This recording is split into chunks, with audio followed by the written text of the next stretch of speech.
this week's drive, we see a 7 times world champ make a rare mistake.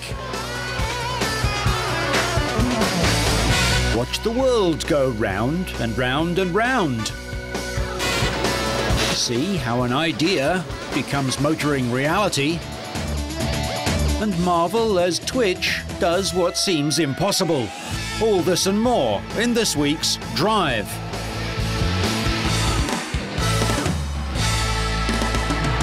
Formula One world champion Fernando Alonso intends to clinch another championship as his parting gift to Renault. The Spaniard, the youngest world champ in Formula One history, shocked the sport in December when he announced his defection to McLaren for 2007. As Renault launched their 2006 car, Alonso brushed aside fears that he could be distracted by his move to McLaren. And Renault put on a united front to support Alonso, despite the shock of losing their newly crowned champion to their bitter rivals. It's a new championship coming, and hopefully we can repeat the success we had last year. Will be difficult, but to have the #1 in the car will be extremely proud of it, and I will fight again to win. Much will depend on the performance of the team's new car, the RS26 V8. Both Alonso and his Renault teammate Giancarlo Fisichella were asked about the car, and both seemed eager to begin competing in it. A little bit different, the V8, the style of driving, and we have to get used to the amount of power we have now. But the car seems quite good. We had a very positive feelings at the moment with the car, and we should have a competitive package again in 2006. Rule changes mean that cars must run a 2.4-litre V8 from this year in place of the 3-litre V10s. I had straight away a good feeling. The feedback was great. I feel very comfortable in the car, and it's a step forward. We need just some reliability, and because the performance is already good, so we have a very good potential. For team boss Flavio Briatore, every new season brings new challenges. But this year things will be a little different. The team's job will be to maintain that precious #1 position. You know, every year when we start the season, it's always the same story. You know? It's the new season, the new challenge. This year is a bit different because we start with the championship. We are the #1 and 2 in the car. I mean, we are very proud of that, and we are the team to beat. I mean, we done very important job this winter in the construction of the new car and the new engine.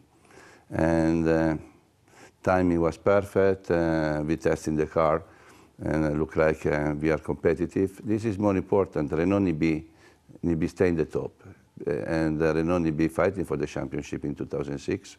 This is what I hope happen, and I'm pretty sure happen like that. Renault will stay in the sport if it offers a return. In a recorded speech, company boss Carlos Ghosn addressed the threat of a rival series from 2008. Some teams are unhappy with future regulations intended to cut costs by stripping out expensive technology. Obviously, there is some uncertainty about what are the conditions in which, starting in 2008, Formula One is going to evolve. This is not a preoccupation of Renault alone. It's a preoccupation of all car manufacturers trying to figure out what's going to be the environment of Formula One. But if I eliminate this uncertainty and I consider that we're going to come to a good resolution of the questions we have, and that Renault, that the Formula One will continue to be have a good, fair return on investments for car manufacturing in general and for the winner in particular, we should be there.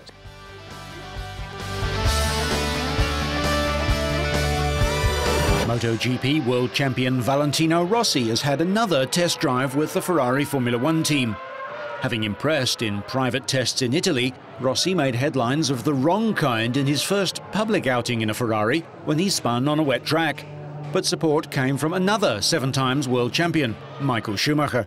I think it's pretty normal if you know what's going on, and I'm pretty sure most of the people, they understand that when you go out on rain tires and they cool down, it's like on ice. So it's nothing special. But today you will have a good opportunity to run the car properly. Former MotoGP rival Max Biaggi was among those to criticise Rossi after his half spin. But Valentino had another chance to show his ability in Ferrari's 2004 car. The prospect of one of Italy's most popular sportsmen driving the famous red cars in Formula One has been widely predicted ever since Rossi first tested at the team's Fiorano test track back in April 2004. The motorcycle maestro tested for Ferrari again in August and November last year, but insists he is committed to defending his MotoGP title this season. Rossi, only 26, won the 125, 250 and 500cc titles in his second year in each class, and has won the 500cc title and its replacement, MotoGP, every year since. He made the transition from 2 strokes to 4 strokes seamlessly and migrated from the dominant Honda Works team to the outclassed Yamaha squad without relinquishing his crown.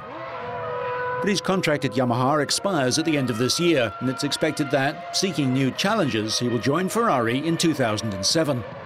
Only Englishman John Surtees has won world titles in the Premier category on 2 and 4 wheels, also taking 7 bike world titles and the Formula One World Championship with Ferrari in 1964. Rossi would also have to battle history and the notoriously poor record of Italian drivers at Ferrari. Alberto Ascari was Ferrari's last Italian world champion in 1952, and many of his successors have spoken of the pressure that comes with racing for the prancing horse. But Rossi has done his future prospects no harm with his performance on the track. Despite spinning twice, he completed 53 laps and clocked a fastest time just over a second slower than Schumacher in his new Ferrari 248 V8. Fernando Alonso topped the timesheets, but Rossi can be content with 9th place, ahead of respected names such as David Coulthard, Mark Webber and Jarno Trulli. Midland Formula One launched their first car at Silverstone. They hope it will put them on the podium during this year's World Championship. Formerly the Jordan Engineering Team, the team raced under the name of Jordan last year. But after Russian-born Canadian billionaire Alex Schneider bought out Eddie Jordan, MF1 Racing was officially registered last November. They will compete with a Russian license, the first team in motorsport's Premier class to do so. The Toyota-engined M16 will be driven by former Minardi man Christian Albers and Thiago Monteiro. Albers scored his only World Championship points in last year's farcical US Grand Prix, while Portuguese Monteiro, who remains from the old Jordan setup, took 3rd there as well as finishing 8th in Belgium. But the focus is on Schneider, seen here with team principal Dr. Colin Collars, who is hoping on podium finishes in 2006. Our expectations are to do better than last year, to improve, obviously, and to achieve better results that we have achieved last year to score more points. Unusually, the team has 4 test drivers: Russian Roman Razinov, Germans Markus Winkelhock and Adrian Sutil, and Switzerland's Giorgio Mondini. We haven't designed or been able to design a new car for a couple of years now, so we've had ideas stacking up for 18 months that we've really wanted to try, and now with a new car we're able to do that. So we've got a lot of original homegrown ideas on the car for this year. Teammates, always your first opponent, of course, but you know, we're both pros, we know each other for a long time now in Formula 3 together, so we're going to work together, obviously, because we need to improve the car. There's a lot to do, and we both want to score lots of points. Both drivers have 1 full year of F1 experience. What we already said, you know, of course, you want to beat each other, but I think we have to keep one thing in mind, is first to bring the car up to a pace and work as good as possible what we can do. Bring it up to pace, and then hopefully the results and the prestations are there, because on the end of the story, that's the only thing that counts here is the result. Schneider is keen to bring over the best designers and engineers from Russia and to attract sponsors from his birthplace. Christian Albers completed several installation laps interspersed with lengthy pit visits while the team checked over all the systems. Unlike the Jordan EJ15, the team campaigned last year, the M16 has been designed from the first beginnings, built around a bespoke Toyota 2.4-litre engine. James Kay described the design as an aero-led project and is confident the new chassis will prove a major step forward. The team is confident that the relationship with engine supplier Toyota is strong, amid rumours that the Japanese giant will provide Williams with V8s next year.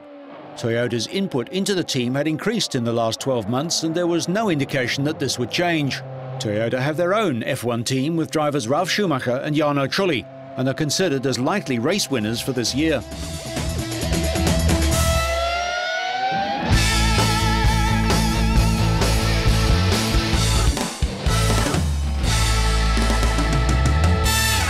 huge 66-car field rolled up to the green flag for the start of the Daytona 24-hour.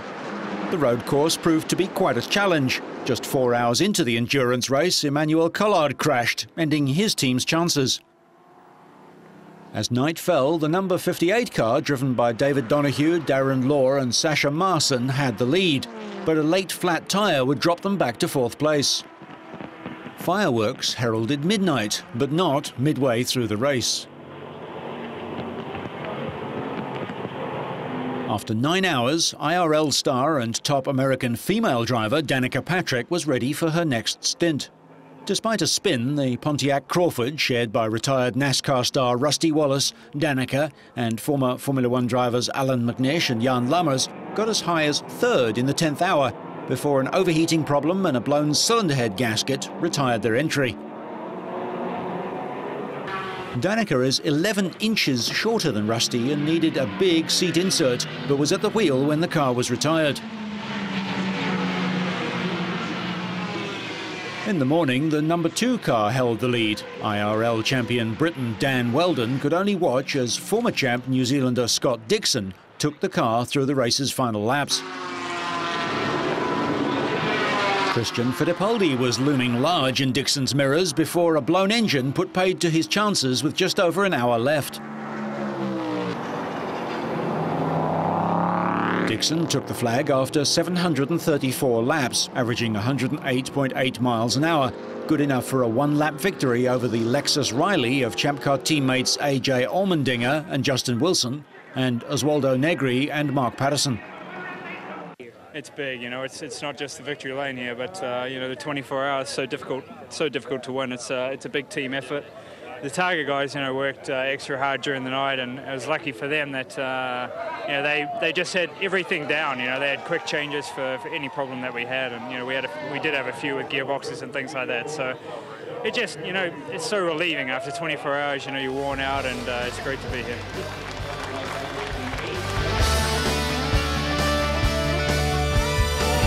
The 4th round of the Indoor World Championships took place in Italy. The 3 previous rounds all saw different winners. Although we're used to seeing the supermen of trials get over awesome obstacles, some of them did come unstuck in Milan. Perhaps that's why the sport is called trials.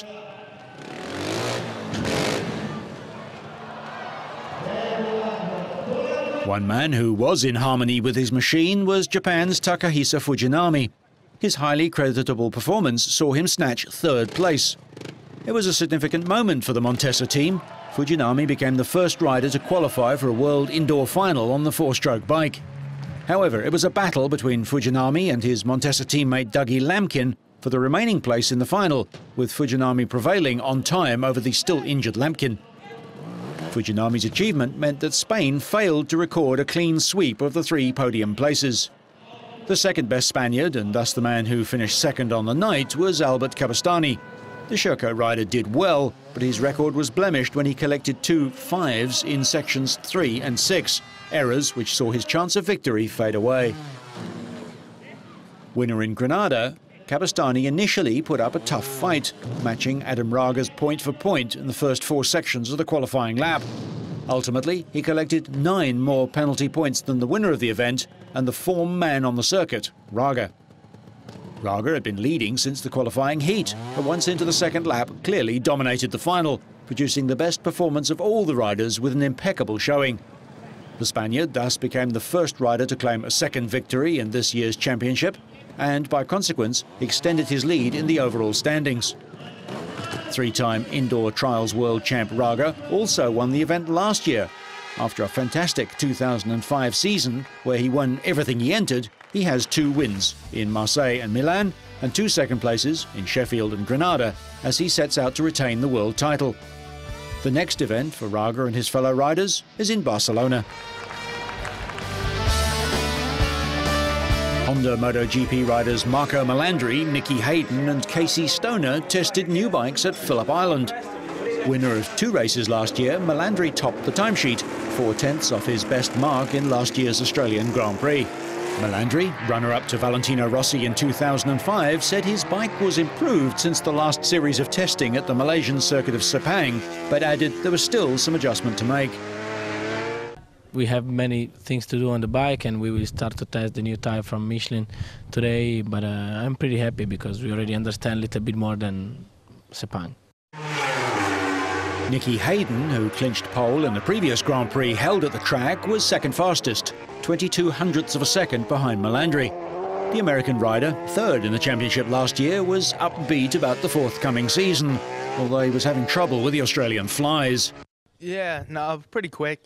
I mean, conditions are really good compared to when we're here for the race. You know, not near, track seems really green that time of year, but here it's good and a little bit windy. But yeah, you know, basically we're going as fast as we was for the race already, and you know, looks like some bad weather could be moving in, so we're cracking along and trying to get as much done as possible this first day. So, you know, we got it all done and ready if it does get bad.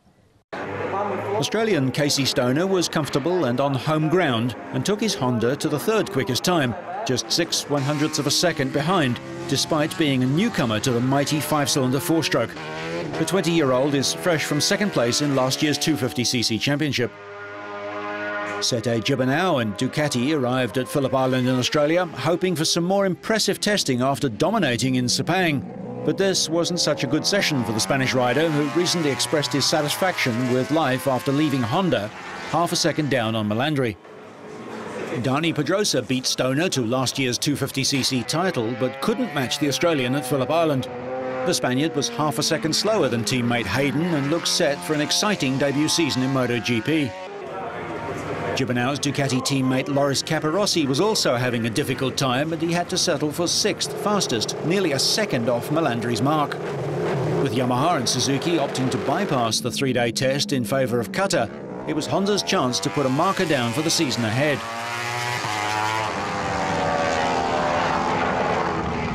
Kawasaki has most to do before the season opener in Spain. Shinya Nakano was quickest of the green men, but was over a second off the pace.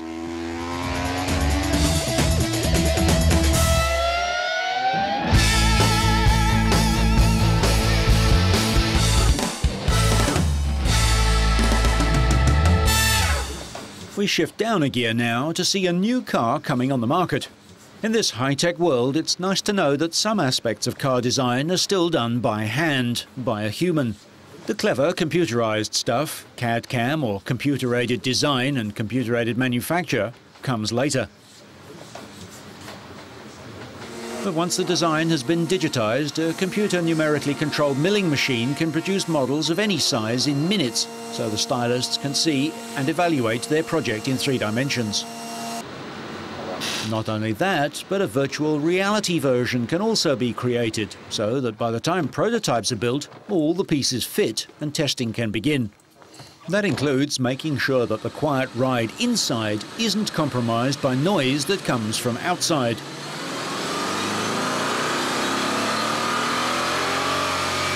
Of course, even the world's best stylists do have to abide by some tedious rules. Details like lights have to be a certain distance apart and up from the ground, throw their light given distances and be visible in poor conditions.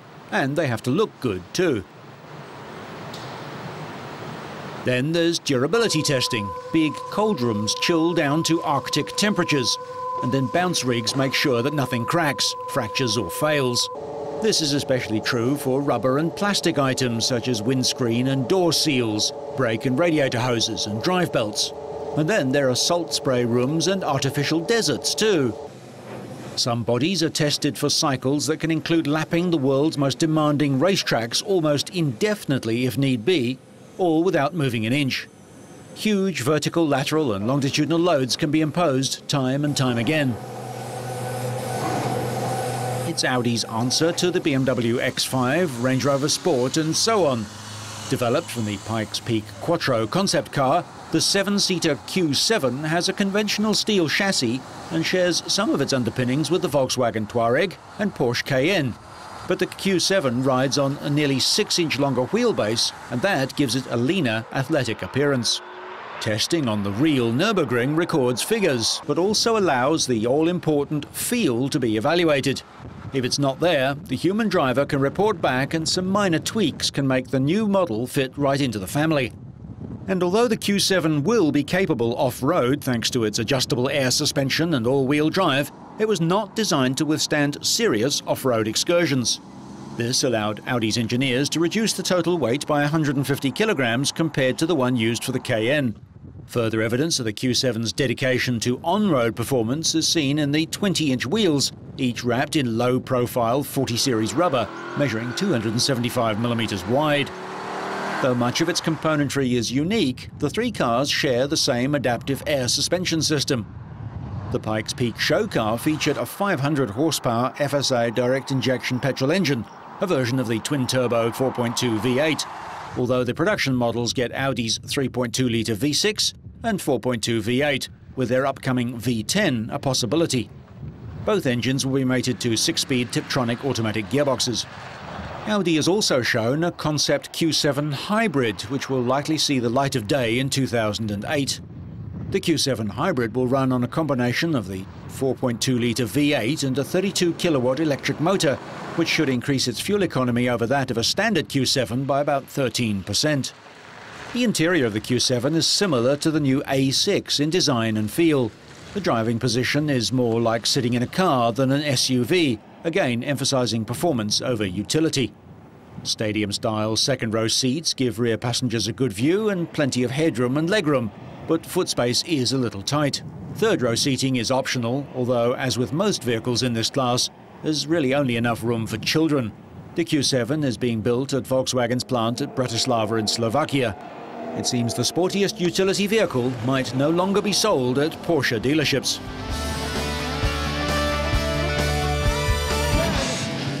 In the snowmobile snowcross final at the Winter X Games in Aspen, Colorado, a full field took to the track.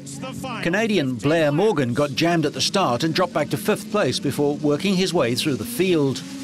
And here we go. Keep an eye on Morgan. Far left. No, he gets pushed back. Malinowski and Lavallee got the whole shots, Paul. Malinowski on the right makes it first into the turn. Lavallee takes the high line behind him. It looked to me like Ross Martin, also a great launch. That clutching work paid off. He's third. Look at the air. Oh, Martin goes way high. Now they start on the first complete lap. Malinowski fighting that slip. Levi Lavallee had the lead from the start and had a 9-second advantage over Morgan on the final lap when he came into a jump too flat and had his sled turn sideways, throwing him off the machine. The safety key attached to his wrist flew out of Lavallee's snowmobile and he had trouble finding it, giving Morgan the chance to pass and take the checkered flag. Morgan 7C. It looks like he's going to do it again. It took the hesitation of a moment, the slightest of mistakes, and Blair Morgan was able to... Blair Morgan set a Winter Cross Games record with his 8th consecutive medal, taking home his 5th snowcross gold. Lavallee remounted to finish 2nd, ahead of Ross Martin. Half of the top 10 were from Canada and the other half from northern US states. Gold medal for Blair Morgan. But weather conditions changed overnight. Because of the wet, sticky snow, the skiers and riders got together and decided to do a best trick competition. Victory in motocross best trick went to Jeremy Twitch Stenberg. The gold medal was a vast improvement over his 5th place finish here in 2004. Stenberg also won gold in last year's Summercross Games. He's known as Twitch because he has Tourette's syndrome. So, whether you're looking for a new company car, defying gravity, or going for a ride beside the seaside, so you stay on track and up to speed, make sure you catch next week's Drive.